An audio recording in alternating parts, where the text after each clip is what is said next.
Across the state, Pennsylvanians head to the polls to cast their ballots. Voters from Allegheny County to Lancaster County making their voices heard today. And polls are open until 8 o'clock tonight. So if you haven't made it yet, you have plenty of time. Again, 8 o'clock is when they close. We have already spotted several candidates casting their votes today. Pittsburgh's Action News 4 anchor Tom Garris has been keeping an eye on the Allegheny County executive race. Tom joins us live now from Wilkinsburg. So Tom, this is a big race to watch. Yeah, Shannon, no doubt. And that's something that's not lost on the candidates. As we spoke with them this morning, several as they were heading to the polls themselves.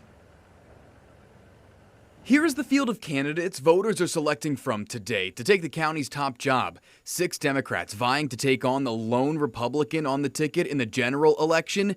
Sarah Innamorato was one of the first people at her polling place after it opened at 7 this morning in the city's Lawrenceville neighborhood. The current State House rep selling herself as a candidate who has youth and energy for the job.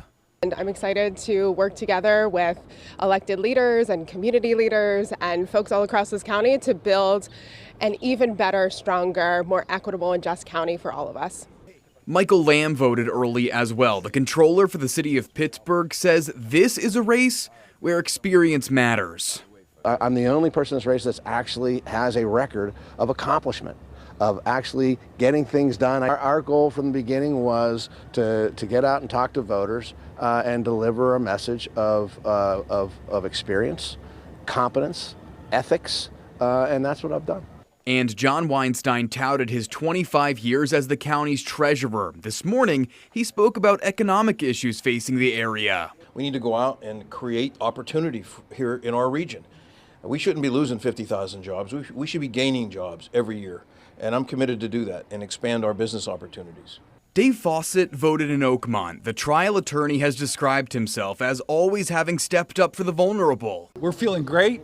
It's a low turnout. Every vote counts. So please vote today. And we're looking for a good victory.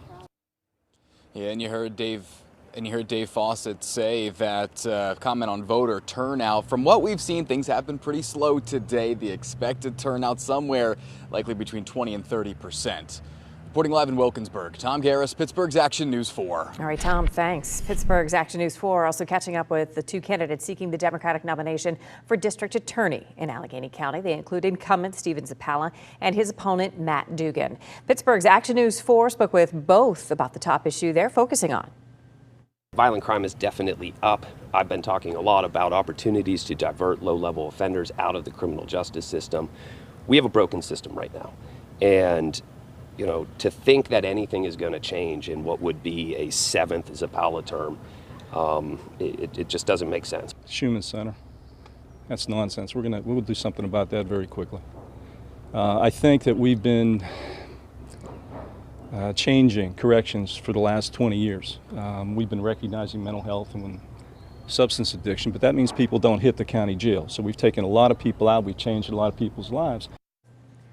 Both candidates cast their votes this morning. Now, Election Day often comes with some challenges. County officials say so far there have been a few hiccups at polling places today. We're told there was an altercation at a site in Pittsburgh's Brookline neighborhood between poll workers and a constable. Pittsburgh police responded to that incident. There were also some polling places that opened late and some poll workers who did not show up. There were also a few technical issues with calls into the elections office that have since been resolved.